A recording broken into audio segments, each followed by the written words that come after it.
Voilà, Tindika Télévision. Poya Balamu na émission à Lelo. Lelo biso na Kinshasa ezali férié. Et férié amuza ya nini? Ezali férié ya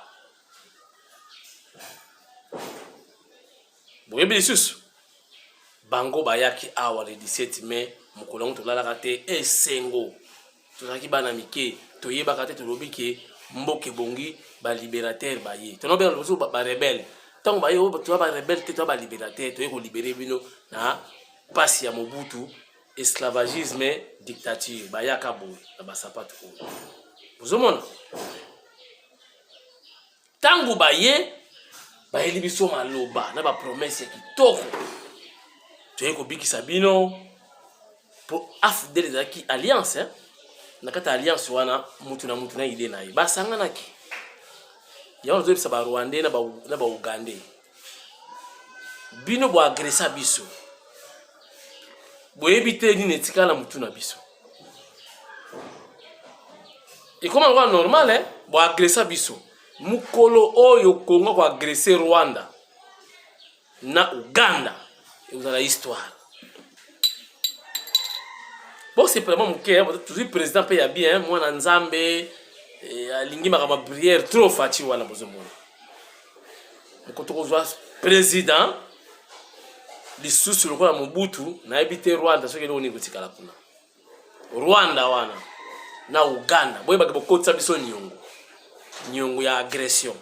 Mais mokolo pezali Congo eko agresser na Rwanda na Uganda. Soki to agresser binote to favoriser ba Hutu oyo badana ya Rwanda bazonga na pouvoir na mboka na bango. To favoriser ba Hutu oyo ya Uganda bango ba majoritaire ba régner na mboka na bango. Bozela kaka. Projet ezali. Na yebisi bino déjà.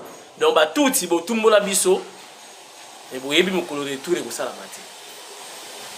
Tala ndenge baya. To lobi make noto bongi, to ziba ndeko na biso, to tala basoda ngo, tala bazolo. Ah! Oh non batakifu bazalaka mwa boye boye. Bon, ça va. Na kati alliance Rwanda na kati, Uganda na kati, Burundi na kati, Angola na kati, Ethiopie na kati, Masasu na kati, Kabila na kati. Ah! Bango tu wana bayoka ni ba ko agresser Congo. Ba agresser Congo. Histoire ya mwana. Mais batu chaque groupe baki na objectif na bango na agression wana. Ba Rwandais baki na bizuba zo mabele. Ba reni awa. Kabila kina rira koma na ye président. Ba Angolais ba ko sala business, ba récupérer benda ba mabele. Ba Éthiopien ba ko sala business, do ba mercenaire. C'est qui grave hein. Mais bilo tunzela moko e batu na ba idée na ba. Bamuso batika libela, bamuso ba na pouvoir, bamuso ba mabele. Donc bango tunzela moko. Kimvuka oye moko muzala ngaki conglomérat des aventuriers de batata ki mosala aventure na bango boyo kasiko autant afdele bazu pouvoir oyo nini bani ko changer to remarquer na armée lingala ici et komi Swahili master na ngamon kotanga kombote a capitaine dans la police comme na armée FRDC. Azwa ki chance moko boye na complète na époque wana batie commandant ya ba PEM. Ha! Yala muyombe. Mais c'est quoi qui est obligé à le Swahili pour armée comme na Swahili. Na kute mo comme ça na magasin kitamo ba okanga ba soda ba tambola ka bota ba wana pour ba chama ordre. C'est quoi master do pesa commandement na Swahili. Na kima. Apicho iko, anakacha kitu, anakanga pale, anasiba pale ngabi. Ah! Moshe, lo baka lingala. Pour ça lo lingala bakadogo bazomunuka lokola mutu Mobutu donc DSP donc masa to beta Swahili moko ngapi baku na démarrer po na ngina de passage na moni butu nga ndenge nini po tape kombo moko na ki Swahili masa na to bimisa ngapi katuka mbadi na leka donc langue changer comme na Swahili kupika mufunge donc baby comme na Swahili. Parce que les Rwandais parlaient Swahili. Justice, l'époque où on est comme na moment on est comme qui boswani na mobali na yo obengi kadogo yaka yako sisa mobali nanga betinga ibona bo kutu kokena olela te tant kadogo koya ba bena mwa kosamba te wa mobali yango yo bimao kamata mobali alali ne boye bon benga biso nini tout ça ça ba tout. Il y a eu des dégâts na période wana ton af de la contaki ba continue bandaka ba mobutiste mituka ba karo bomole bandako ebele même ndako kengo kuna na ma campagne et comment qui occupé ba soda ba zui basi ba komo fanda kuna bandaka ba ebele ndako ba lito moboti na pigeon ba donc ezalaki occupé ba soda ba donc mawatro ba kawale za ebele ba piscine beba hôtel Okapi koloba kutute donc voilà oyo to mona ki na fidèle to yeko mona ba entreprise depuis bon bakota na pouvoir ba entreprise makasi ekangama on a tra faillite ba entreprise belle OCPT faillite OK na matadi okuti port ekauka OK na bomba batokoma maboko na matama orgaman ekufi comme soki légal ba comme zo monopole ya bango moko sepe comme soki ndenge nini bateka pétrole mabe bateka essence mabe ba comme teka na ba Thomson mabe ba port quand même basali ba corps privé ba port ya l'état et komi na pasi basali ba port privé donc ba stade o daki ya l'état o daki bana quartier ko beta babali na bango ba mbokani ba beta na terrain d'Elvo ba terrain nyoso wana et comment clôturer avant beta balé fubo futa mbongo. Il semble, je dis bien il semble que ça la projet matata ponyo ba dossier mususu ya wana ba terrain municipal tout bakanga ba clôturer pourquoi siko bana o babeta ka bale o bayekola ka bale ba beta ko ba bale wapi ba ko s'entraîner wapi afdel ezama wato so la bandika ka koloba makambo to ko sala toute une émission pe ko silate et les Rwandais voulaient tout contrôler et être partout comme un état sorcier donc partout au même moment. Madame Justine Kasavubu ngana bokisaka ye parce que alinga fachite boyebi ye na yeba luka luka mais na likambo moko na sepela na ye ayebisa musée na conseil des ministres que Bougera a le droit de participer parce que azali ministre te azali secrétaire général ya AFDEL. Donc, Azan a le droit de participer au conseil des ministres pour aller ministre. Parce que les Rwandais voulaient tout contrôler. Ou les Rwandais contrôlaient tout.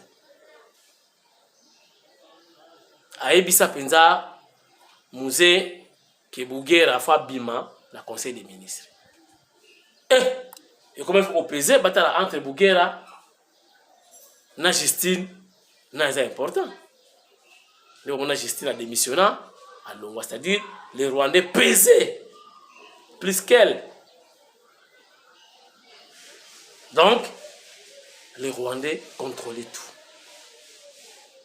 Et voilà aujourd'hui, où est-ce que nous en sommes? Boutala.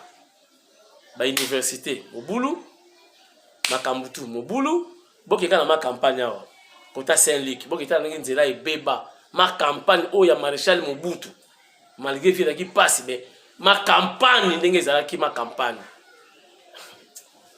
ozoka pena donc ba 11 ba ndeke bazolela ba solo biloko zo na quartier wana oye na pigeon kota boboliko partout ozomona maki non mboka pena batambongo bazali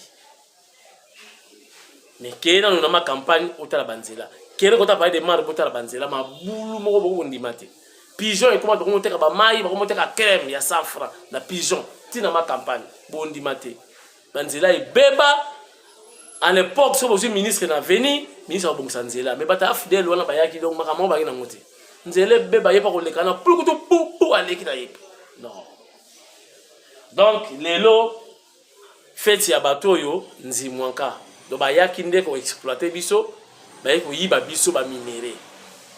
Botala ba contrat ou ba signer ba contrat chinois. Ça c'est vendre les pays tout entier.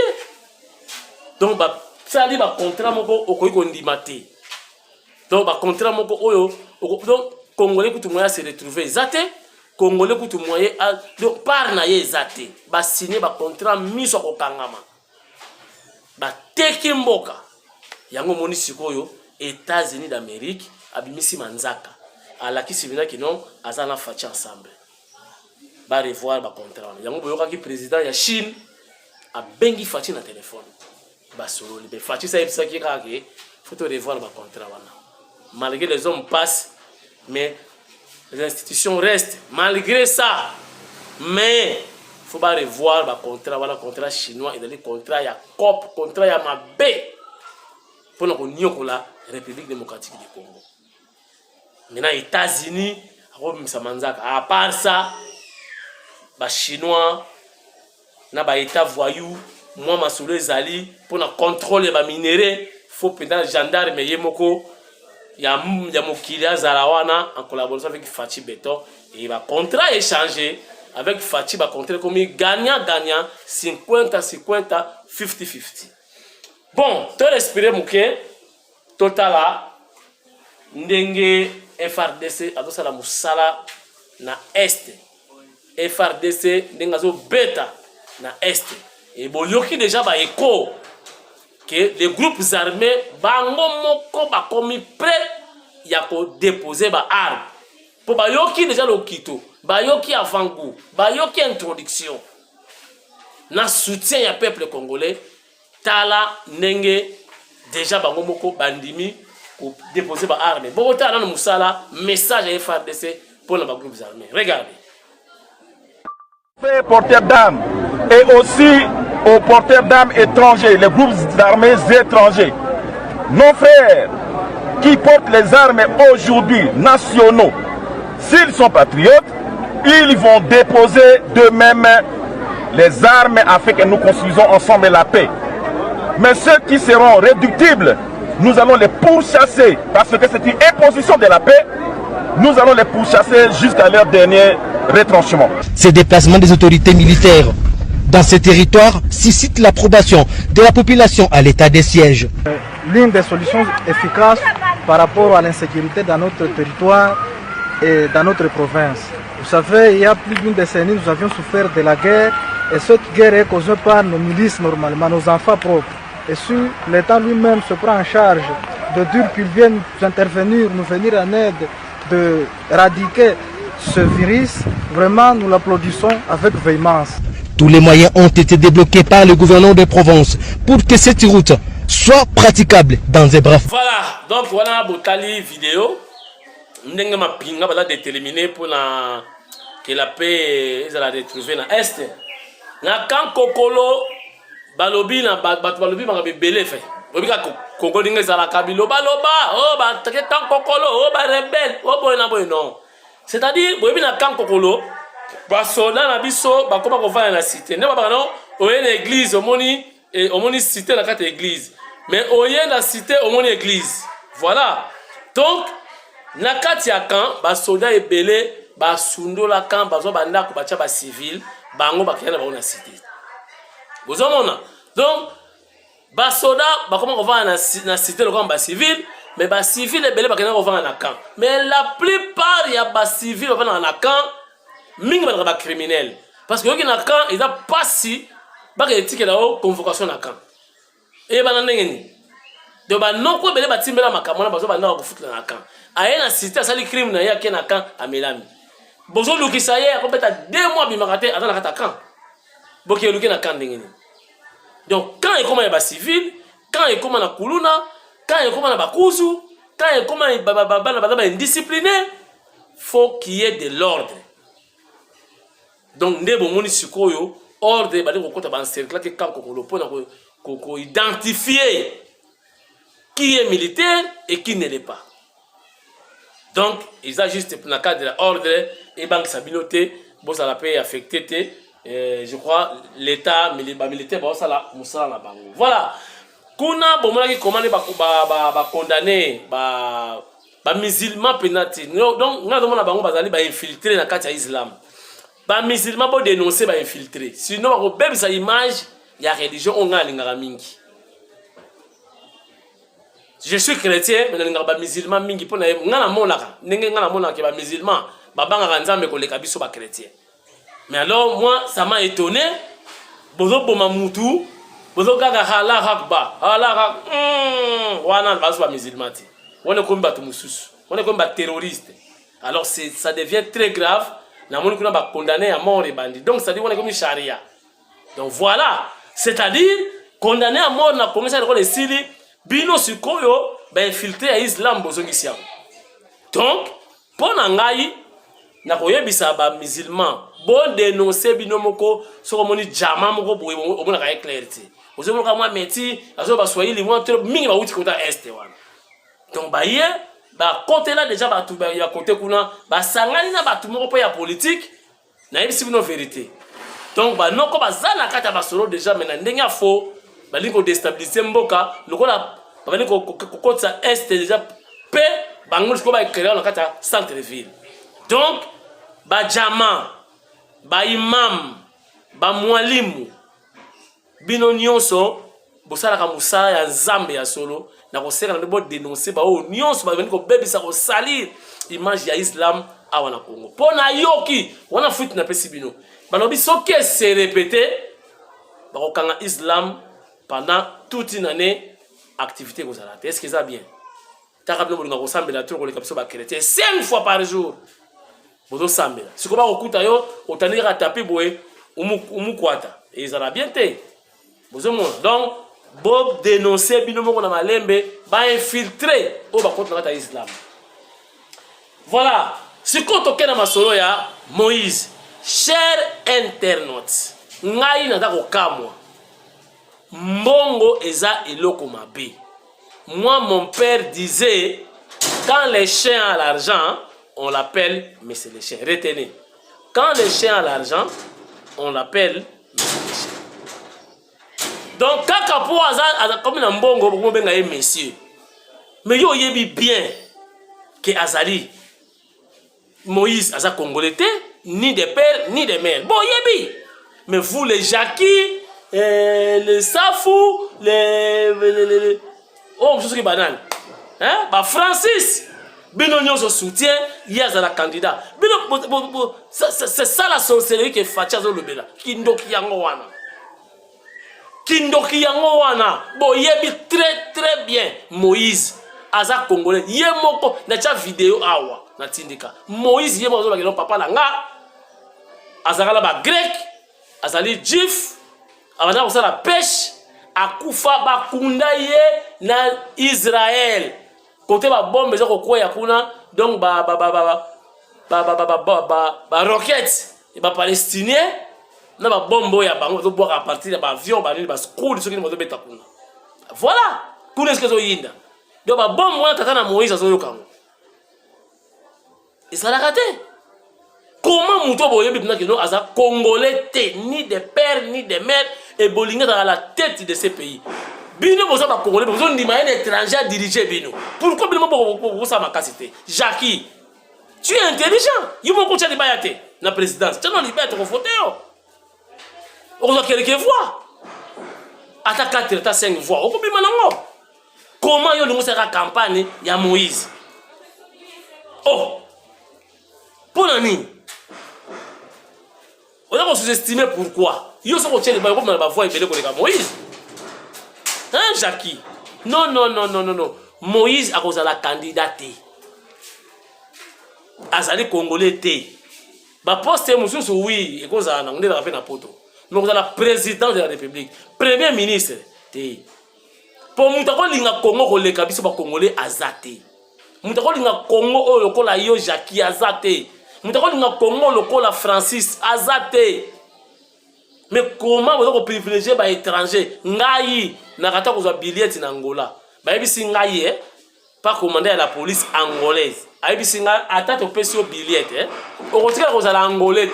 Aussi, vous avez ya pamba. Mais ko linga Angola te lokola mboka na d'origine yoka ba yebisa ngwana parce que na Angola sans billet sans mukanda na bango eza passe okosala te okozala commerçant obana koteka kaka ekozala passe mais pozwa billet mukanda ya bangolais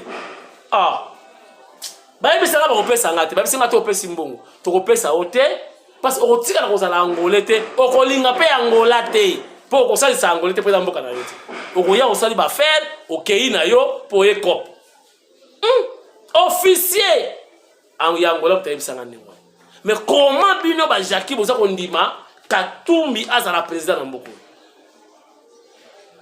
te et puis ta balabika que non il faut kaka azala congolais botomboki bosala marche boke na palais du peuple boyena boluka ba candidat musuti ya kozala te ye moko na la kista na chaque documentaire awa ye moko na hors bord azoloba papa nanga aza jif abana koteka bisala bindeki na makwala alobi yango bakunda ye wapi na Egypte maman na yo ayisoki zambienne mais comment bozoli donc toi ba que non forme toi dans la président ya mboko yo tiani mtamisi ba idée wana voilà abi asala kaka congolais de père de mère bango kuna donc libomeye tokufa kaka Moïse fois za la kaka tokufa kaka bokufa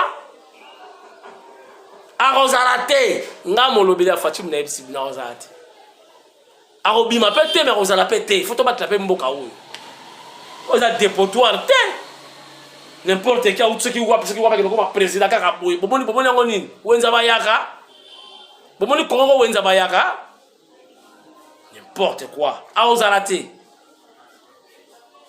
pona mbongo bozo teka milimo na bino pona mbongo bo to bani soki campagne soki soutien tane bo dimne donc mikolo bo timela ki jeke non possible kondi to beta ma bord moko boye o na bandal soutien boye na boye bobe na moi un peu tane bo kondi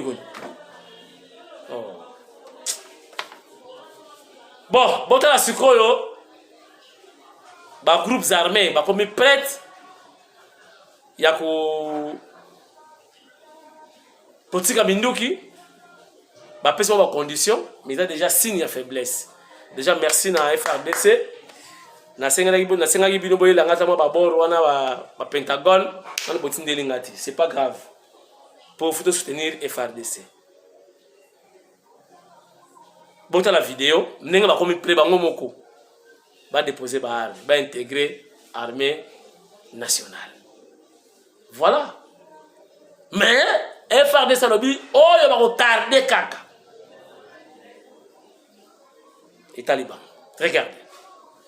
On peut. Alors, dans 2 semaines, ama 3 semaines, ama quelques semaines, zenye atakuwa na nyie. Abarasire kitu kimo, arasire ba kongomani kitu kimo. Ikiwa mwa ile 2 semaines, ama 3 semaines, ama quelques semaines zenye atakuwa Goma Tracie, ikiwa este hatukupata usalama, itakuwa namna gani? Eske mwa ile quelques semaines zenye atakuwa Goma Tracie, Minembwe itakuwa imesha kuwa problème ya Minembwe itakuwa ishakuwa retabli.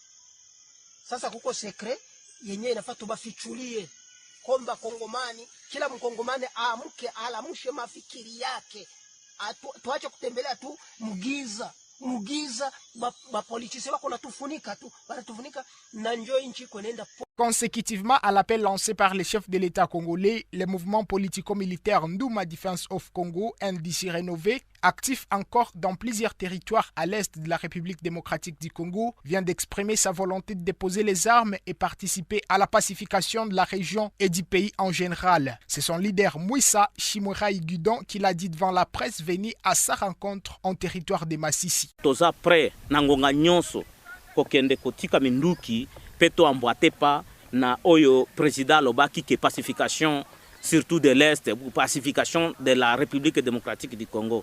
Mais biso toza prêt ngonga nyonso oyo bakolobake o bakonzi bayei bati biso to tikale autour d'une table biso nyonso to sololi vraiment na ngonga nyonso biso toza prêt kotika minduki pe ko pacifier mboka na biso. Ce seigneur de guerre a cependant indiqué qu'aucune autorité provinciale ne l'a jusqu'à présent approché pour entendre ses doléances comme c'était le cas avec les autres mouvements politico-militaires. Tango mususu bango bazwaki banto bayaki epa na bango bakonzi ya mboka bayaki epa na bango kende kosola na bango mais biso tozwaki ata mokonzi moko te oyo ayaki pa na biso tomonaki président jeunesse intercommunautaire nde ayaki kopesa biso message kaka tanga pesi biso message tolingaki tozela sikoyo bakonzi o bakoya toyebisa bango ke tozwaki munduki mpona oyo eloko songolo boye na boye sikoyo po ete totika minduki wana tokotika yango boye esengili tofanda bisika moko nzinga ya mesa po ete toyeba ndenge nini bapopulation oyo totika nsima batikala na boboto kaka wana mais vraiment bamosusu ntango mosusu bazwaki sensibilisation ya malamu ou bien bazwaki bakonzi oyo babimaki na Kinshasa to na Goma baya kopesa bango message officiel na bazwa penza message oyo ekopesa bango babima na mbuka mais biso tozwaki ata mutu moko te pamba te biso tozwaki minduki toza barebele te po ete barebele baza banto oyo bakobongola mbuka mais biso toza na mission ya renverser le pouvoir démocratiquement élité toza nde na mission ya agression oyo ebimaki libanda barwande babimaki libanda bayeyi na mboka na biso bazopapa bamama bazobuma banto bazotumba bambuka nde eloko epesaki biso motima likunya tolobi te tokotikala pamba te toza na constitution na biso na litikili 63 oyo elobi ke agression nyonso ekobima na libanda ya mbuka esengeli kongole nyonso abundisa likambo lina po ete esila tira na yango biso tozwaki minduki biso toza barebele te. Malgré cela, Mouissa Chimwera Guidon dit rester ouvert à toute sensibilisation de la part de l'autorité provinciale. Nakoyamba ye aza mokonzi na biso nyonso nga naza mwana na Nord Kivu naza mwana na République démocratique du Congo ye aza mokonzi na biso population na biso nde bantu baponaki ye pona nini nga na yamba ete ye nde koloba aza mokonzi na ngai ndenge atelemeli province mobimba wana tokotosa ye pe tokoyamba ye bisika nyonso akokuta biso pamba te esika biso nyonso tofandi esika biso tozali na plateforme eza ba service ya l'État nyonso eza kuna ezosala misala wana elingi koloba ke tondimi nano ke gouvernement na biso ezali. Avec plus de 3000 hommes dans différents territoires au nord et sud Kivu, Maniema et Chopo, les NDC rénovés restent un des plus grands groupes armés encore en activité dans la partie est de la République démocratique du Congo. Des retours de Massissi, je suis Eline Tsongo pour Eco Dynamique TV. Voilà. Aussi message ndenge bataminduki babani ko bima bango moko toyeba kiteke bazala ka ndenge wana baza pour organiser babengi pe la presse bapesi pe message c'est bien bon donc c'est que ba musu batikali bako malembe tokoyeba ba voilà Banyamulenge basali marche balobi Félix Tshisekedi azo massacrer bango ezali génocide. Génocide ça na Rwanda. Banyamulenge bazala te, bota banya Rwanda. Bino ndi bosala génocide na Rwanda. Banyamulenge ba exista te. Tebi bantandu, tebi bandibu, tebi babesingombe, tebi bambata, tebi banyamulenge te, bazala te na Congo. Et là soni, boza banya Rwanda. Bokende ko loba kuna pa ya Kagame, pa na bisoti. Toyokani bino moko bosali vidéo. Olobi ke Mokonzi mboka merci au reconnaître les biso ba congolais. Wana, c'est la constitution. Il y a une question piège va beta ki fati na poto. Alors que ba congolais. Ça dit ba tunyo soyo. Ba ye avant indépendance, ba congolais. Les besoin réclamer souni. So besoin sentir ba congolais. Mais restez les congolais. Pour ça ba rwandais boyaka kala, mais besoin de nationalité congolaise. Ça arrive. Mais besoin réclamer bolingi ba tuna ba kapo nani. Facha reconnaître les bino ba congolais, lelo facha bani ko mabilo lisusu. Poso ba likambo moko na contraire na ngomba la moko ezala kati. Et sopi bino. Facha a massacrer bino okena bino wapi. Tokena Banyamulenge wapi? Banya Rwanda tokena bango wapi? Tokena bino wapi? Donc le rôle là Bobi qui va massacrer bino c'est que bino ba dans front. Bino ba dans contre ça mobulu na Congo. Ba traquer bino donc ba kufona na front. Mais ba dans face na ba soldat ba préparer paix. Donc le rôle ba lela c'est que bino ba contre la sécurité na est. Alors boda e kaka.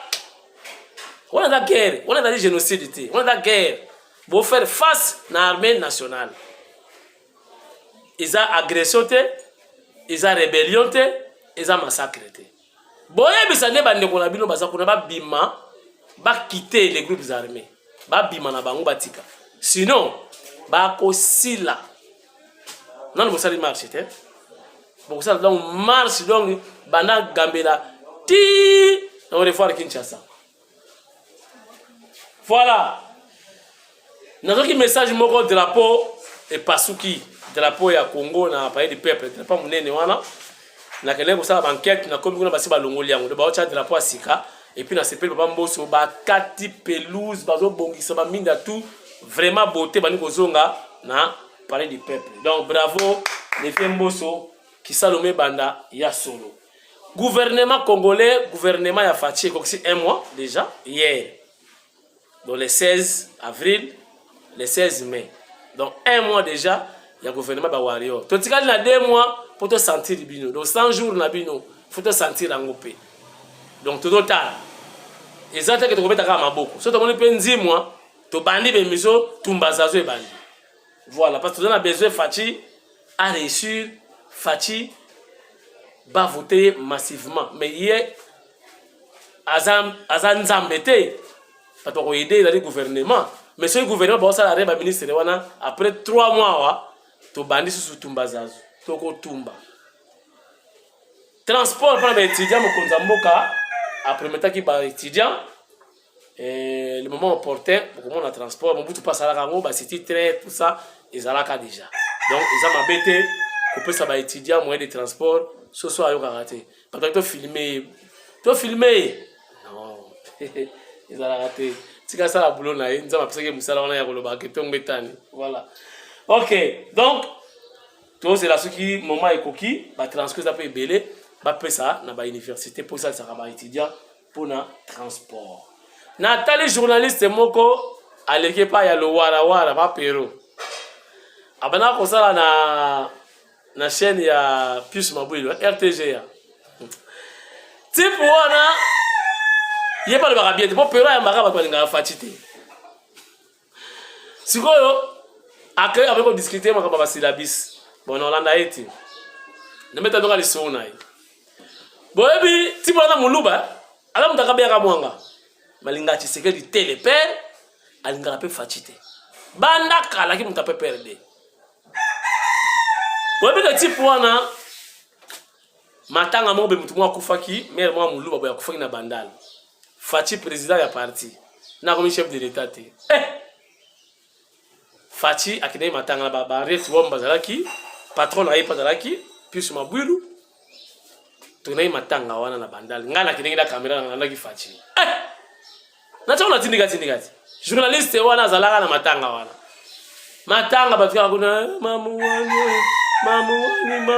mamuani utofuila lusete bat baole tanga Fachi koti ba matanga échangé bana bandal ba iba koti na matanga patuna matanga ba telemi obi journaliste wana yemoko atali na no Fachi obi ko moninga zo bata ba pena zo bata to Fachi atala ka yenga kritika IDPS na kritika Tshisekedi donc andima kite Fachi koti na matanga président ya IDPS tala alaka ja président matanga ningana journaliste wana donc moninga zo fiono ka lokona niao only moi. Au moins, ce qui est jalousie, leki, au coup, on a boulogi. Yango. Bani, on s'est racheté. On continue na haine, na jalousie. Beaucoup fondre. Dans mon personne fondre. Beaucoup par abamoti. Beaucoup nzambo kado de la mana France, je crois à Kolongalelo. Dans une information sur tape, excusez-moi, mais évidemment, ils ont Tobi, je crois, les 17 les lotis. Donc, certainement, il doit être là, dans Mikili, pour le président africain, pour relancer l'économie, le pays, pour le donc, bataille la Kabiso, ça, c'est la Kabiso. Écoute, non, c'est la vaccin à Corona, Congolais, à Angolais, tout le temps, Mindele.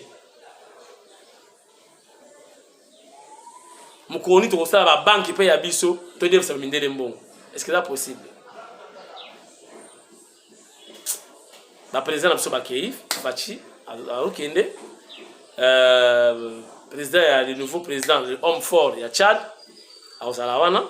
Batani va relancer l'économie. On dirait que relancer l'économie africaine, la banque.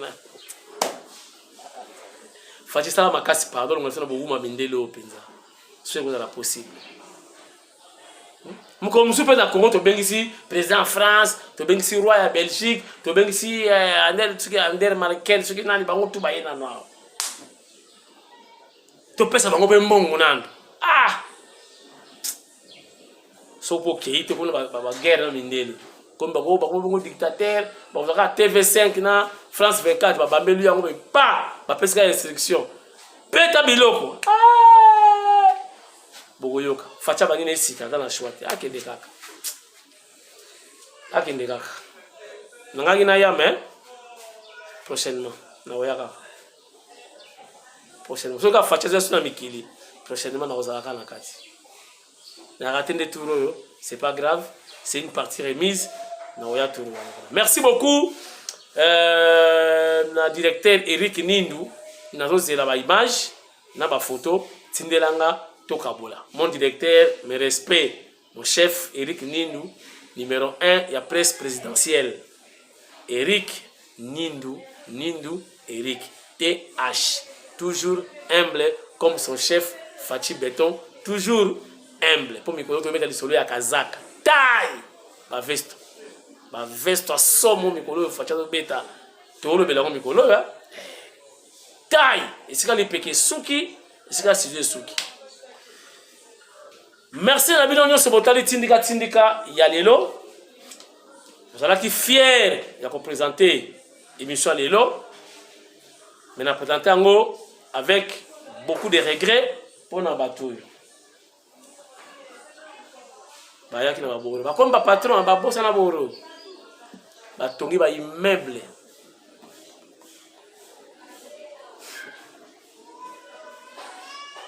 Il est apprécié. Quand les chiens ont l'argent, on l'appelle Monsieur les chiens. Et Monsieur Sylvie. Merci beaucoup.